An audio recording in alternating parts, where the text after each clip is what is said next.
Confissões do meu reino, o terraço e o segredo. Meu prédio tem 20 andares, é bastante alto. E lá na cobertura técnica, aquele lugar que ficam as antenas, equipamentos, enfim, há uma porta corta-fogo que vive trancada com um cajado bem pesado. É um espaço restrito de uso de bombeiros e funcionários, porque obviamente é bastante perigoso. Lá em cima o vento é forte e a vista é incrível. Dá pra ver toda a paralela com a sua agitação urbana e também a orla, aquele mar azul maravilhoso. É tão linda que parece convidar. Mas basta um passo em falso e o que é belo se torna trágico. Por isso aquela porta vive trancada. É limite, é cuidado, é lei que protege. Mas naquele dia, por um descuido da equipe, o cajado acabou ficando aberto. Os adolescentes descobriram isso e começaram a subir escondido. E ali virou um novo ponto de encontro deles, né? Eles riam, conversavam, namoravam, fumavam, experimentavam maconha, coisas assim. E como sempre acontece, eles começaram a convidar os mais novos, né? Aqueles que os veem como ídolos, né? Então, que querem fazer coisas iguais e tudo mais, então esses meninos acabavam indo também. Entre eles estavam os meus filhos Eduardo e Matheus, com 12 anos. Eles subiram os 20 andares, cheios de curiosidade e de euforia. Quando estavam prestes a passar pela porta, eles ouviram um falar: "Mas ninguém pode contar pra mãe, hein? Senão ela vem e estraga tudo." Foi ali nesse instante simples e sagrado que eles pararam. Eduardo olhou para Matheus, Matheus olhou para Eduardo e eles voltaram. "Qual foi, cara? Tá com medinho?" Zombaram alguns. Mas eles desceram sem dizer nada e foram para casa. Quando chegaram, me contaram tudo. Na mesmíssima hora, chamei os bombeiros do condomínio, os adolescentes foram retirados do local, o acesso foi bloqueado e o cajado reinstalado. Mais tarde, os meninos foram então questionados por terem me contado. Mas eles estavam tranquilos, eles sabiam o que tinham feito e sabiam por que eles tinham feito aquilo.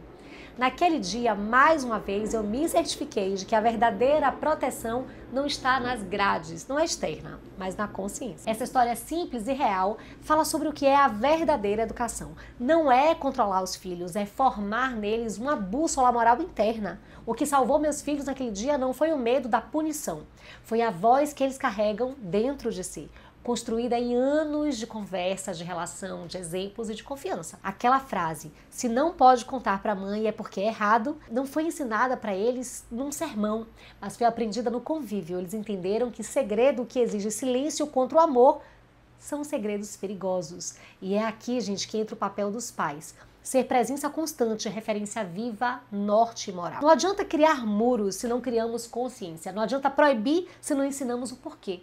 Os muros seguram corpos, mas valores guardam almas. Na psicanálise, Freud dizia que o superego, essa instância moral dentro de nós, ela é construída a partir da figura dos pais. É essa voz interna que diz não quando ninguém mais está olhando. Mas Lacan aprofunda: o verdadeiro nome do pai não é a figura que proíbe, e sim a que introduz o sentido do limite como amor. O limite que não anula o desejo, mas que o organiza. A lei que não oprime, mas protege. É por isso que a lei só se torna humana quando ela é atravessada pela ternura. Quando o não vem como castigo, mas como cuidado. Quando volta, não vem como censura, mas como proteção. Rollo May, um dos psicólogos existencialistas mais brilhantes do século XX, dizia que o homem é um ser de possibilidades e de restrições. E que o grande desafio é viver conscientemente essa grande tensão, sem fugir para o determinismo nem se iludir com uma liberdade absoluta que a gente sabe que não existe. Foi exatamente isso que aconteceu ali, no 20º andar. Os meninos sentiram o chamado da liberdade, subir, ver, descobrir. Mas ao mesmo tempo eles ouviram dentro de si o eco da responsabilidade. E nesse instante pequeno e grandioso, viveram o dilema humano de forma madura, mesmo com 12 anos. Entre o impulso e a consciência escolheram o limite que salva. Rollo May dizia também que a liberdade não é a ausência de restrição, mas a presença de propósito. Educar é exatamente isso, dar à liberdade um propósito. Porque a liberdade sem limite, ela é fuga, e o limite sem liberdade é prisão. Mas o encontro entre os dois é o lugar do amor consciente. Educar, afinal, é isso. Não é proteger do mundo, é preparar para ele. Não é vigiar, é ensinar a discernir. Porque a verdadeira obediência nasce do entendimento, não nasce do medo. Na tradição sufi, há uma parábola que fala que um discípulo, ele estava tentando alcançar o céu. Então ele subiu ao topo de uma montanha e acabou caindo. O seu mestre lhe disse: Você quis o alto, mas sem aprender a caminhar firme na terra primeiro. O verdadeiro caminho espiritual e também o caminho da educação é o mesmo, gente. É o aprendizado de caminhar firme antes de subir alto. Na tradição Vedanta, Krishna ensina a Arjuna que agir com consciência é o que distingue o sábio do tolo.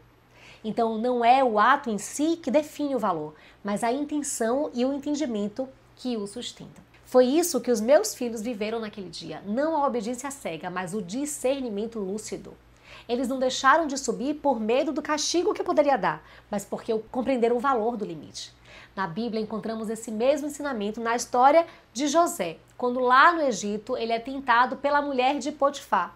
Longe da casa do seu pai, sem ninguém para vigiá-lo, José podia ter cedido. Ninguém o veria, ninguém iria julgá-lo, mas ele respondeu: como, pois, cometeria eu tamanha maldade e pecaria contra Deus?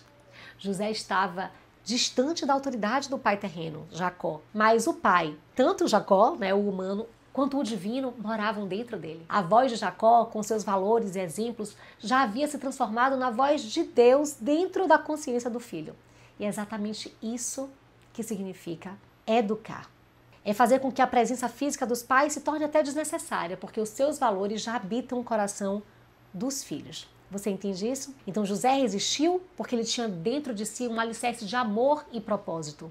Ele podia estar longe da autoridade paterna, mas o pai morava dentro dele, como valor, como referência, como voz. Essa, gente, é a verdadeira obediência. Não a que depende de vigia, mas a que nasce da presença interior de quem nos formou e da fé que nos guia. Rollo May dizia ainda que a coragem é a capacidade de afirmar o ser diante da destruição. E é disso que se trata educar com limites. Não de tirar o risco, mas de formar coragem. Coragem de dizer não, coragem de voltar, coragem de escolher o que é certo, mesmo quando o mundo inteiro convida a fazer o errado. Educar, afinal, é exatamente isso. Ensinar o filho a ser livre, mas dentro da verdade. Ensinar o filho a desejar, mas com consciência. Ensinar o filho a viver, mas com sentido e propósito. Porque o amor que apenas solta, abandona. E o amor que apenas prende, sufoca. Mas o amor que ensina o limite, esse amor liberta.